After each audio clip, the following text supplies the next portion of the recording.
saw that bright light and just boom, boom. Huge lightning bolt, and it lasted a couple of seconds, and we felt the wave of it. No needs on the Charlie side. No. And we ran out here. You could see the hole in the wall where it hit. Yep. It's flaring up again right up there. We talked to a police officer down the street. He said that the man was in the house. I just hope the guy's all right. These guys were so on it. I mean, they couldn't have been 2 minutes. Yeah, I'm just real thankful that that nobody got hurt and that everybody's got safe. out all right. It's just all those personal possessions and that you can't get them back. I think he said there's a cat left inside. The fire wouldn't go out and they were flooding it and he was in the basement. I'm surprised they didn't bust out the windows sooner. Oh my God, they found you, baby. Oh, thank them. That's life number 1. You got 8 more. You got 8 more, buddy. We lost everything, but we're okay. Everybody's safe. We're okay now.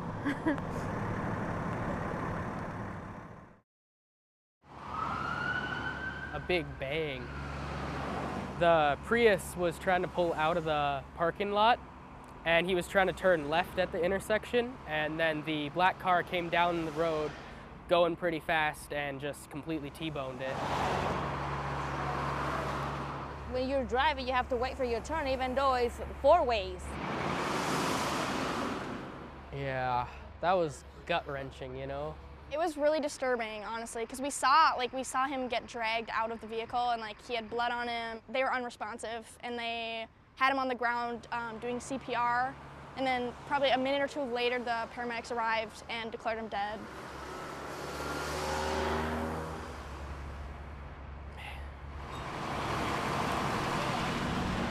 The people in the other vehicle didn't seem like they were hurt as bad. They were taken away on a stretcher. An intersection like this is something that they should really fix, and they haven't fixed it yet. It's just really dangerous.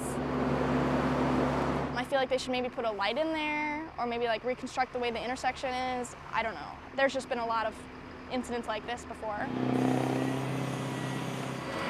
There's something wrong with an intersection at that point. So sad. So we stand tonight in solidarity with Charlottesville and to honor those specifically who lost their lives yesterday. Love over hate. That's the message in Apple Valley. I'm gonna let it shine. I work in a very diverse community, and I don't feel like I can be quiet anymore about things. Charlottesville may be hundreds of miles away, but what happened in Virginia hits close to home. We've had it here in Minnesota with the mosque attack and Islamic cemetery vandalism. We had death threats sent to Jewish community centers. Unfortunately, I've gone to 2 things like this in 2 weeks. But where there's hate, there's also love. How sweet the sound. Hate is in our community, and we want to make sure that love is shown as well. From Apple Valley we shall not be moved to Minneapolis. We have to love the truth enough to call out hate when we see it. To say that it is violence and racism and white supremacy and, yes, domestic terrorism. Remembering the lives lost and honoring them. When you see injustice, you can't unsee it. When you know something, you can't unknow it. Honoring the fallen. Fighting the darkness with light. As Minnesotans, we cannot be silent anymore about it.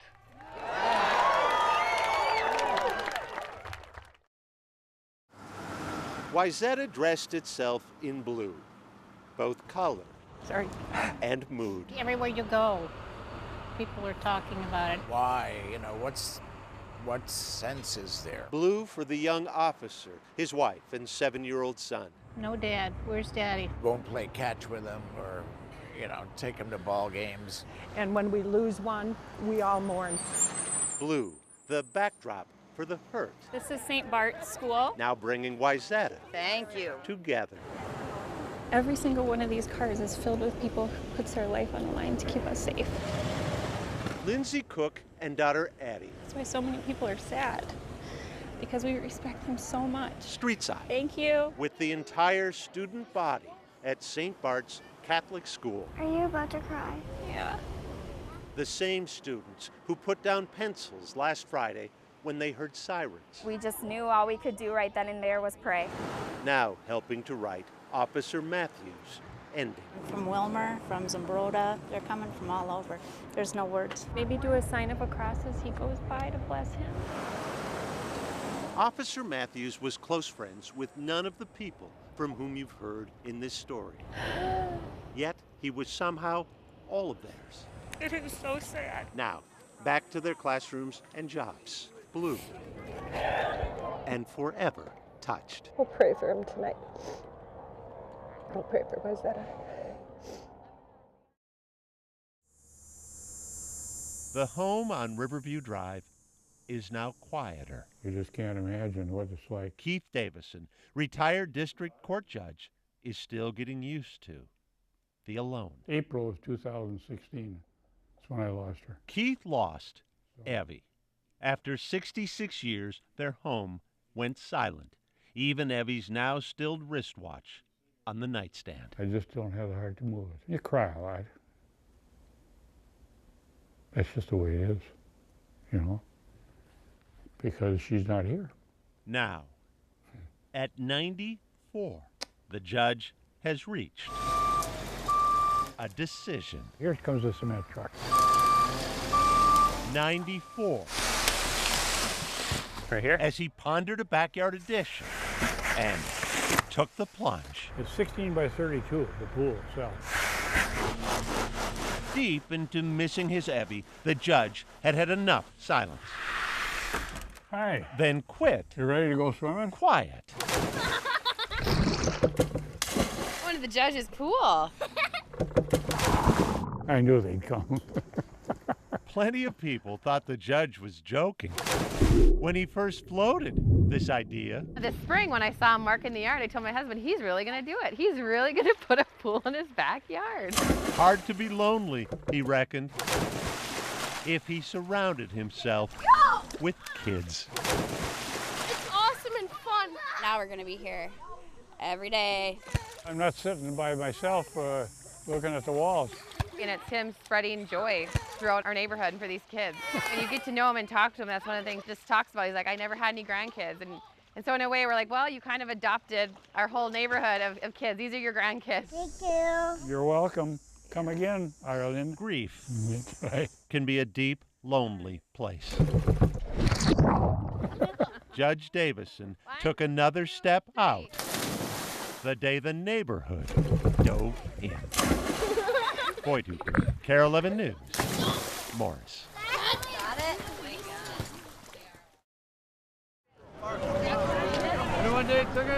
Not everyone comes to XL Energy Center to feast Enjoy the game, you guys. on hockey. I'll get something to eat, eh? William Tentis comes Lady's gonna help me out. Thank you. to get dinner. Thank you, ma'am. Been about 5 years since I've had a job. Sir William, as he's known, God bless you guys. tells his story on his sign. 10 years of service. I shouldn't have to do this. Dig deeper, and he'll also tell you about the chronic pain in his knees and shoulders, his divorce, and withdrawal from the things most of us expect Bye-bye. out of life. To the hell with everybody. The hell with everybody. Imagine that as you watch William, this. How you doing? how you doing? Hanging in there. Good to see you again. Before we swing around from the back of that wild fan to the front, let's pause for a little back story. I met Eric here.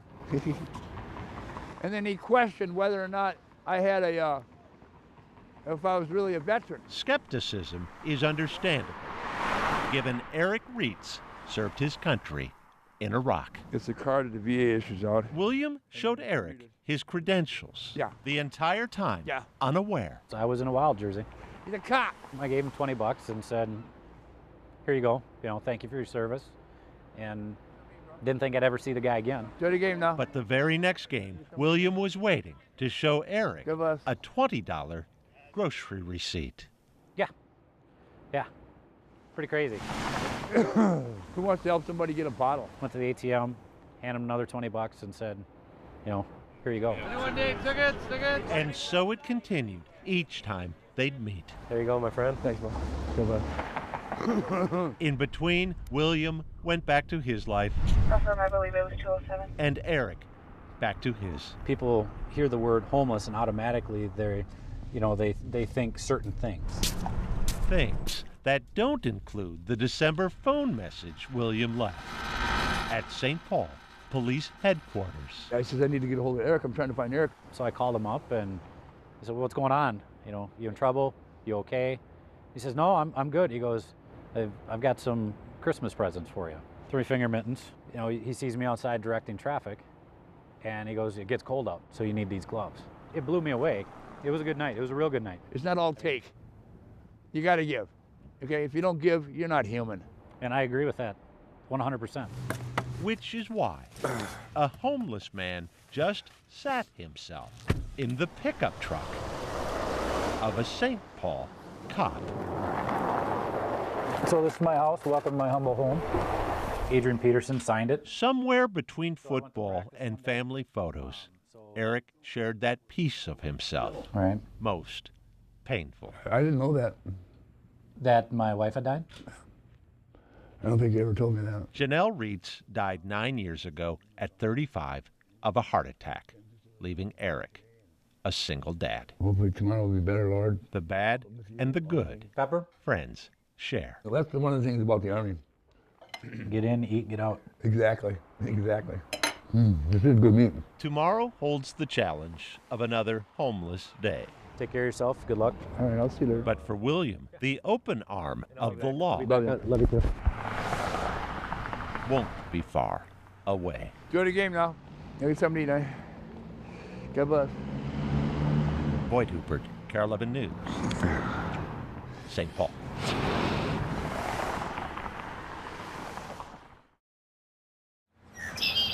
When this is your lake, and your ride, and your home, and your place, you need a good reason to leave.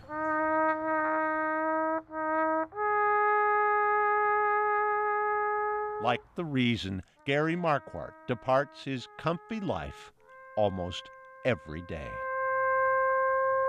I love to hear taps echo through the cemetery. Graveyards near and far. There's some Civil War graves up in here. Searching for veterans. Here you go, Mr. Gould. For whom he can play.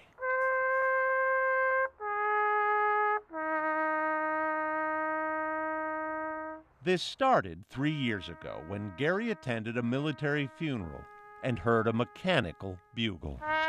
It bothered him that a recording was being used for taps and not a live bugler. It just seemed that after what they've given, that wasn't much to ask. Having never before played a horn, Gary walked into a music store and bought This is him. His first. I brought it home and I tried to play taps, and it was like this. It's awful. That's Joni, Gary's wife. No inhibitions. No. And Bruce and Carol and Alan. How did it sound? Gary's unfortunate neighbors. Like maybe you better go to school or something. I would have given up. I would have moved out. But Gary kept playing. Oops. It was all the time. Playing, taking lessons, and playing. We were all hoping he would get better. And then he did. But why so driven, this man in his 60s? Here you go, Carl. Who'd retired with millions from the sale of a company he built from nothing. Why these visits at which he leaves behind? Here you go, Stanley. His symbol of the pittance of his service compared to theirs.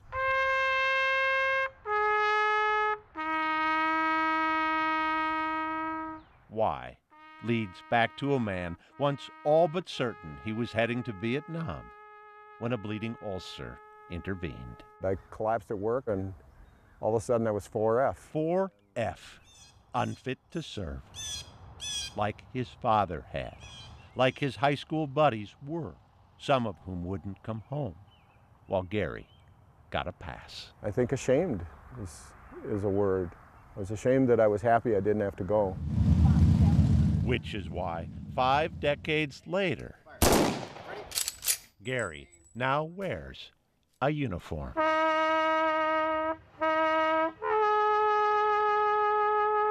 I don't play perfect every time. I really try to, but I'm there representing all of us, and it comes from the heart. I'm doing something for these guys. It's kind of like being among friends. Friends and neighbors who no longer close their windows but are drawn to them when Gary plays.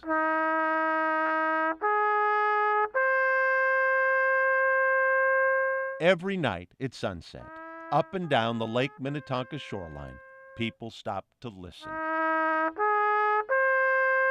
And if so moved, join in. Summer and winter, rain, snow, and 20 below. To me, it's Every day. determination. He decided he wanted to do this. And he did it. 4F. Gary Marquardt was spared the sacrifices of his friends. So for now, and as long as he is able, he'll be playing for them. It's the last call. It's daily rest. It's a prayer to me. Boyd Hubert, KARE 11 News, Lake Minnetonka.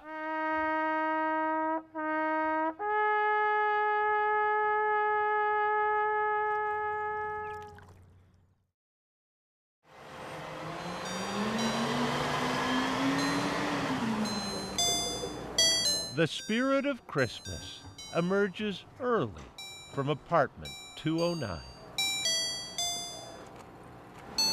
Just ask what kind of day Michael Gore expects. A good day. A good day, always, when Michael is headed to his favorite place. Not in the middle of a Mall of America Christmas, but making his own music at the edge. Thank you, ma'am. Have a good day. Salvation Army bell ringing started on November 18th.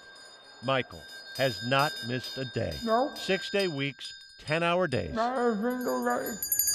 Some 10,000 bell ringers cover Minnesota and North Dakota. Jolly happy soul. But not one of them puts in more hours than Michael. Merry Christmas, thank you. 6 o'clock in the morning. Hey, good morning. Leah Okwonwa is on the other end Yes. of Michael's 6 a.m. wake-ups. He's all ready to go. He never wants to be late. The earlier the better for Michael. Leah is Michael's personal care assistant, the one who brings him his water, because Michael refuses to take his breaks. To give people Christmas is a gift. To give people Christmas. That's what these dollars represent to Michael. Thank you very much. Born with cerebral palsy, legally blind, denied an education past 4th grade. They didn't know how to teach me. They didn't know how to teach him. I just stayed home. But Michael isn't staying home anymore. Merry Christmas. The Salvation Army mans its kettles 10 a.m. to 8 p.m., Monday through Saturday. Michael volunteers every single hour. Thank you, Merry Christmas. It blesses my heart. Major Robert Dolliver tried to pull Michael away just an hour or so to be recognized at the Salvation Army employee Christmas party. Yeah, he wouldn't leave. I said, Mike, are you sure? Don't you really want to go? I said, well, we've got a gift for you. You know, we present it to you. And he says, well, thank you, but I can't leave. Notoriety is nice, but helping is better. Notoriety is nice, but helping is better. Michael received his gifts of a scarf and a cap only when Major Dolliver hand-delivered them. And he says, you know, this is the best Christmas present you could give me, was letting me ring. Thank you very much. You're welcome. Merry Christmas.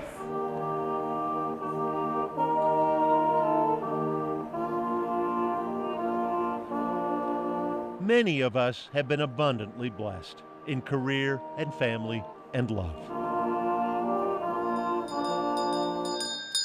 But a 67-year-old who's lost most of his sight and not walked a day in his life is still beyond grateful. Because I'm alive. Alive, the only blessing Michael Gore needs. Yes. I'm gonna start crying.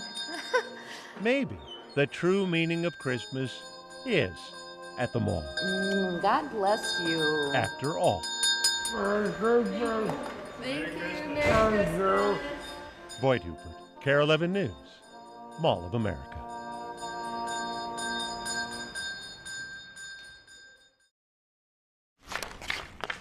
Some men obsess over their landscaping. Yeah. Phil Shimke takes a Minnesota approach. Just ice it over. When I bought this house, the first thing I thought when I looked in the backyard, ice rink. Phil wasn't born wearing skates, but almost. These skates were my mom's when she figure skated with the Minneapolis Figure Skating Club in like 1942, 43. I love the sound of the sticks and the skates and the pucks. The soundtrack, really, of Phil's life. My whole growing up, we had an ice rink. That's 10-year-old Phil on the ice with his brother's skate in his face. My senior year high school hockey photo, Minneapolis Washburn. He called me and said, please don't divorce me, but I've cut a hole in the garage and we're gonna have a warming house. The warming house, in which we were talking to Phil when we noticed the skate. Yeah, this was the first pair we bought for our son, Alex. Alex, like his father, was born swaddled in hockey, and if life were fair, would be playing with the neighborhood kids on his dad's prized rink. But he never really mastered skating. And then, when he was about 4, that's when we found out he had Fragile X syndrome. We're making progress here. Alex, 16 now, in the family room with his aide, has autism and Fragile X, a genetic mutation that hinders his talking, interacting, and learning. Terrible at the beginning. Terrible. We lost our child, everything you think you're going to have. Tough stuff for a dad. And I think it's there's still a little kid in him. That's what he does to make him feel better. Phil's perfectly groomed rink. Good therapy. Is the magnet pulling in the neighborhood's children. He loves the kids. Get him out of my crease. Ooh. Meaning a dad can still scratch his hockey itch. Oh! A daughter can join the fun. Good job. And Alex, however withdrawn, can gain something too. He can hear him and see him. I'd like to have kids around him. I don't want him to get forgotten and be alone. So I'm trying to bring kids to him, to be around him as much as I can. On rare days when Alex does feel like coming out, there's never a doubt the rink will be ready. It's like I'm working on my artwork. No stopping a dad for whom the glow off fresh ice can make the whole world seem brighter. Well, tonight it is, yeah. Boyd Hubert, KARE 11 News, Edina.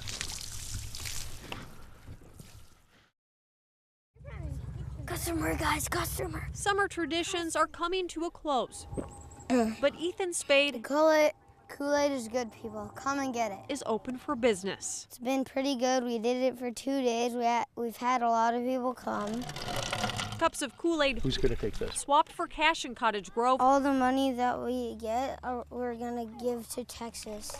This 8-year-old's way of giving back. Some people needed help. Some why not? Let's have a lemonade stand, and all the money that we get, let's donate it to Texas. It's a very proud parent moment. With the help of his friends and brother, Ethan has turned a long Labor Day weekend $978.48 and continuing into hope. Nobody dreamed that we would be hitting the $1,000 mark. Wowie! I wasn't expecting that.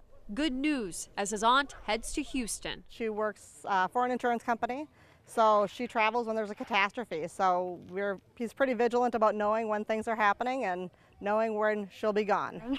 Before heading back to school. Thank you so very much. A lesson in kindness. I would hope that somebody would do the same for us if we were having troubles like that, right? Yeah. Well, I'm really proud of you guys. Thank you for the money!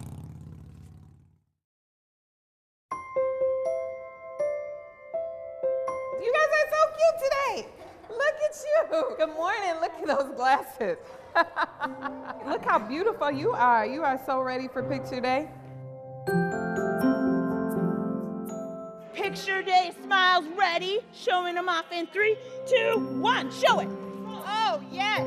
And pose, and break. Oh, picture day smile. Oh, my goodness. Where'd your teeth go? There. Where's your big smile like this? Good job.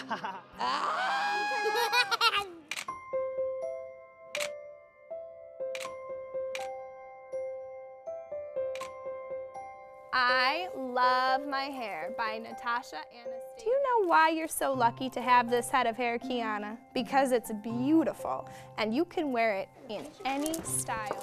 This is our first year without uniform, so the kids are really taking advantage of being able to be themselves.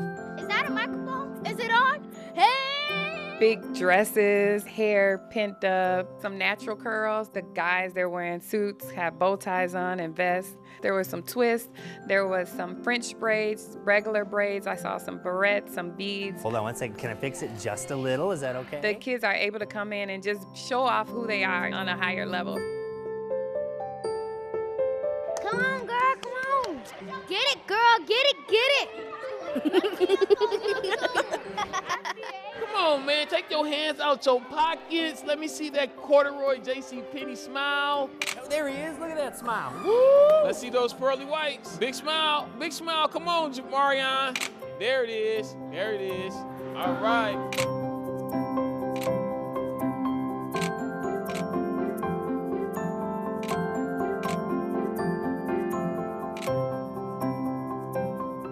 Picture day, it's a big deal because hair got to be done, got to be dressed. See, I don't want her pictures to be like my pictures were.